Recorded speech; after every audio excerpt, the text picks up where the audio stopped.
Here are 5 visas you can apply today.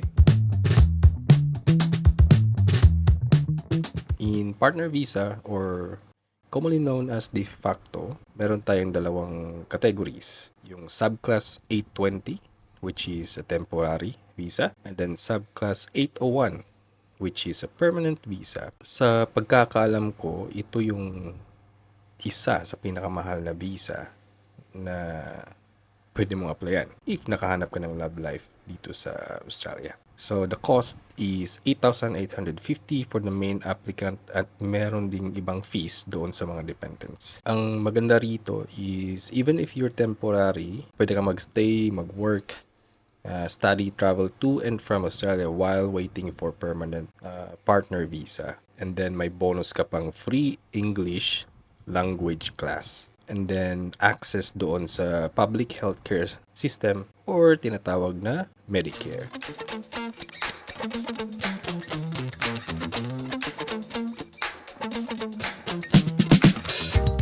Na-research ko yung partner visa as per my wife's request. Kasi one of their family members nakahanap ng love life sa isang Australian citizen.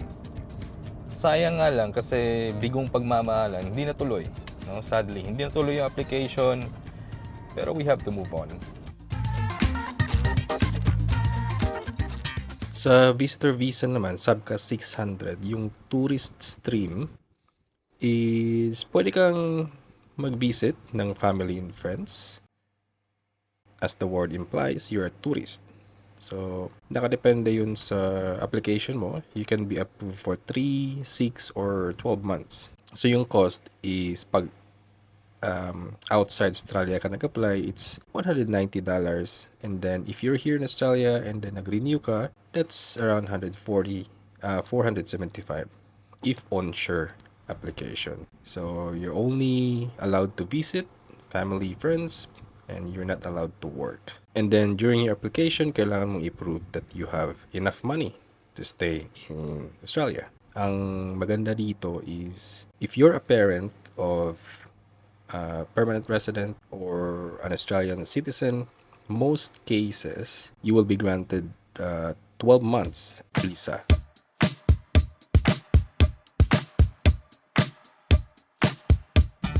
Doon naman sa visitor visa, yung stream na na-applyan namin for my mother-in-law, which was DIY 100% way back in 2022, was a visitor visa, tourist stream.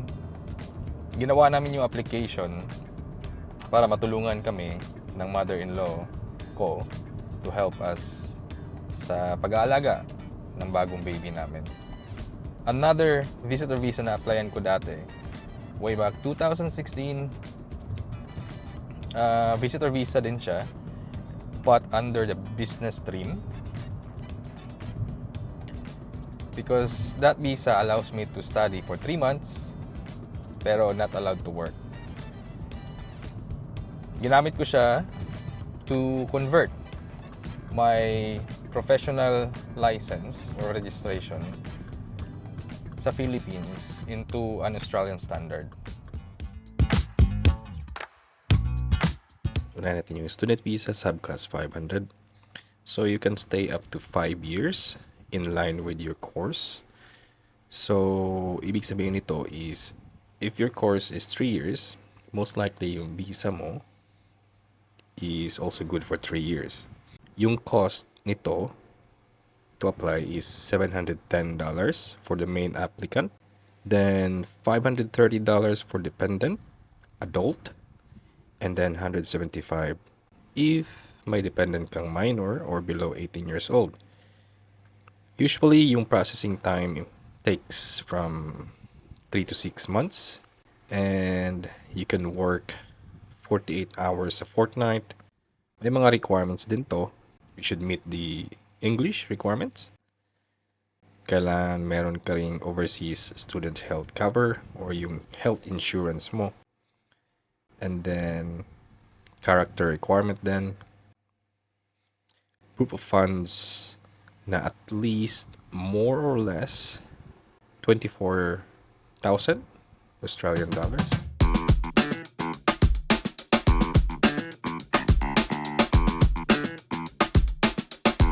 Australian dream journey talaga namin is nag-start siya sa student visa application ng wife ko. Our situation before is parang ganito. 2015, we planned to get married, but her student visa application was approved in 2014. Para di masyadong komplikado yung application namin, we had separate visa application. She took student visa, I took visitor visa application. Para hindi masyadong mabigat yung proof of funds, and then yung hindi na rin i-attach yung de facto relationship namin dun sa student visa application niya. She came to Australia first to assess the situation. Kung yung student visa ba is possible na maging PR in the future. At yung process ba is madali. While me, andun ako sa Philippines, gaining more professional experience. And then at the same time, I was reviewing English test or IELTS. And then also, I was there in the Philippines to prepare for skilled migration visa in case yung student visa ng wife ko is malabo siya or matagal. Kasi tinimbang namin yung gastos, yung time frame, at saka yung process. And then yung probability na maging PR. So, during that time, medyo complicated, medyo malabo. So, ang ginawa namin is ako yung nag-focus doon sa skilled visa. So, I applied 2016 and then got my professional license or registration here in Australia. And I got my first job in 2017. So, me and my wife was on a long-distance relationship within 2 years. So, naka-outline na yung plano namin na ganun.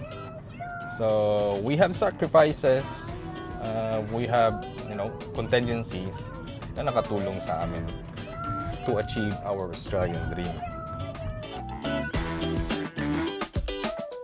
Sa skilled visa, yung 189 is skilled independent. So, di mo kailangan ng sponsor or nominator. Pero kailangan mo ma-invite to apply dun sa skill select. And most importantly, you must be under 45 years old to be invited. Common category nito is point system. So yung cost is $4,640 sa main applicant, and syempre may additional cost yun pag may dependents ka. Yung processing time nito is medyo mahaba, 1 year plus. Once na ma-approve, you can work and study anywhere. And then eligible ka to apply for Australian citizenship. Sa 190, same lang siya sa 189, except doon sa state nomination kung saan may additional points ka if you apply for 190.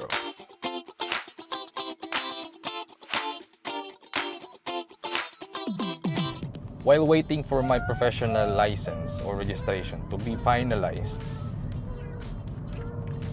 I was on the process of starting my skill select application.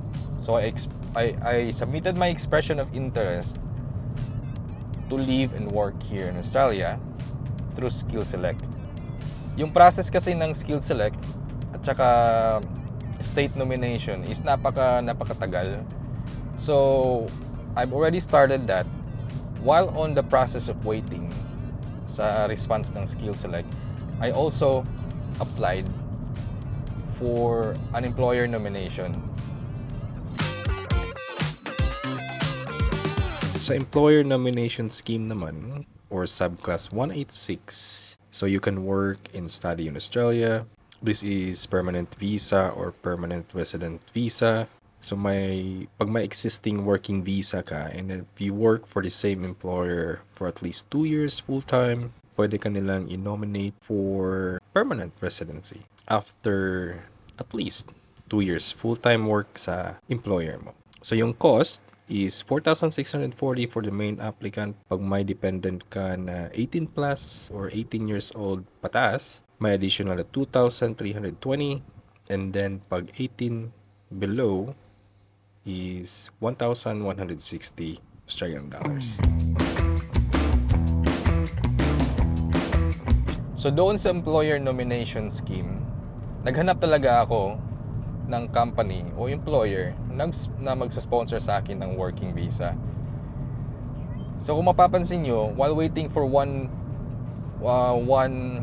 option, I was looking for another option. So non-stop ako naghanap ng ways para maging permanent resident dito, para ma-secure yung future namin dito sa Australia. I started my application doon sa employer nomination. Naghanap ako ng working visa sa mga companies na pwedeng mag-offer doon sa Sydney. I think it was more than 20 companies na applyan ko, pero ni isa sa kanila hindi ako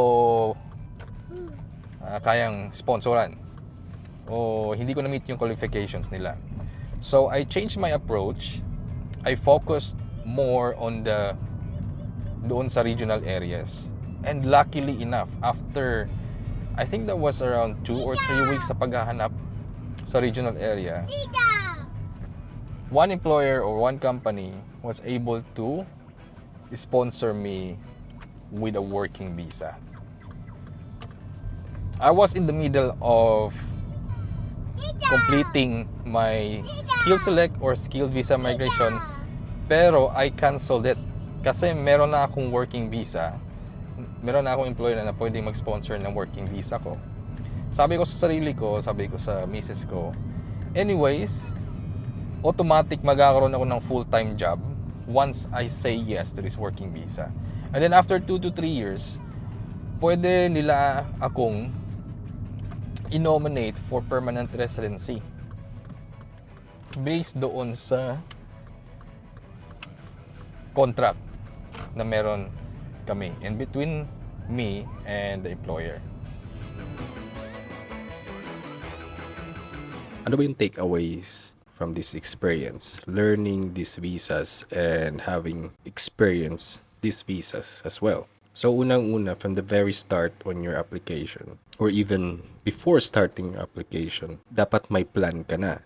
Wag lang plan A, dapat may plan B at plan C. Mas mabuti na yung naka-outline ang plan mo kaysa naman maging bahala na yung pathway mo. Second takeaway is pag andito ka na sa Australia, wag lang mag-focus doon sa mga major cities sa paghahanap ng job, sponsorships, or job opportunities. Try mo rin sa regional area kasi it happened to me, it may happen to you as well. At pangatlo, do not stop researching for alternatives at possible pathways for PR and be 100% responsible for your actions. Wag lang mag-rely doon sa mga agents. Kailangan gumawa ka rin ng research mo kasi this is your future. Thank you for watching this video, guys. I'll see you in the next one. Cheers.